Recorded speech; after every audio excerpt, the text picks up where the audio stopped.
లక్ష్మీ నివాసంలో ఈ ఎపిసోడ్కి మా ఫ్యాన్ జోన్ రేటింగ్ 1.5/5. ఈ 1.5 కూడా డెకాయిట్ మ్యూజిక్ తో తీసిన ఒక చిన్న రొమాంటిక్ సీన్ కి. తులసి సిద్ధు కుచ్చులు సర్దే ఆ సీన్ బాగుంది కాబట్టే ఆ మాత్రం రేటింగ్. ఇంకా నా ఫ్రస్ట్రేషన్ లోకి వెళ్తే కొన్ని సీరియల్స్ ని ఎంత మంచిగా పాజిటివ్ గా రివ్యూ ఇద్దాం అని మొదలుపెట్టినా ఆ క్రింజ్ తట్టుకోలేక నెగటివ్ రివ్యూ ఇవ్వక తప్పదు. ఈ ఎపిసోడ్ లో అలాంటి క్రింజ్ ప్రో మ్యాక్స్ సిచ్యువేషన్ జరిగింది. అదే మెట్లపై నూనె పోయడం సీన్. విశాలాక్షి పార్టీ మీటింగ్ కి వెళ్తూ ఉంటే నీలిమ తను వెళ్లడానికి అడ్డుపడదాం అని మెట్లపై నూనె పోసింది. అయితే విశాలాక్ష్మి అడుగు వేసే సమయానికి తులసి ఏదో ఫైల్ గుర్తు చేయడంతో వెనక్కి వెళ్ళింది. అదే సమయానికి అటుగా వస్తున్న విశాలాక్షి భర్త బసవ, అత్తగారు నూనెపై కాలు వేసి జారిపడతారు. నీలిమ నాలిక కరుచుకుంటుంది. ఎన్ని సీరియల్స్ లో ఇదే పెడతారో నాకర్థం కాదు. తనని ఆపడానికి మరొక వే లేదా? ఇదే ఉందా? ఇదయ్యాక ఆయింట్మెంట్ రాస్తుంది బసవకి. ఇటు సిద్ధు పార్టీ మీటింగ్ దగ్గర నుండి ఇంకా అమ్మ రాలేదేటి అని తులసికి కాల్ చేస్తూ ఉంటాడు.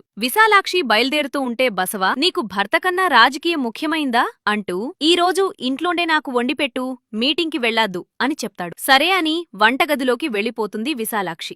ఎలా ఇలా రాయాలి అనిపిస్తోంది ఆ రైటర్స్ కి? ఇంత సిల్లీగా రాస్తే చూసే ప్రేక్షకుడు మాత్రం ఈ క్రింజ్ ఎలా భరించగలడు? బెటర్ రైటింగ్ తో వస్తే బావుంటుంది అని మా ఫ్యాన్ జోన్ సలహా.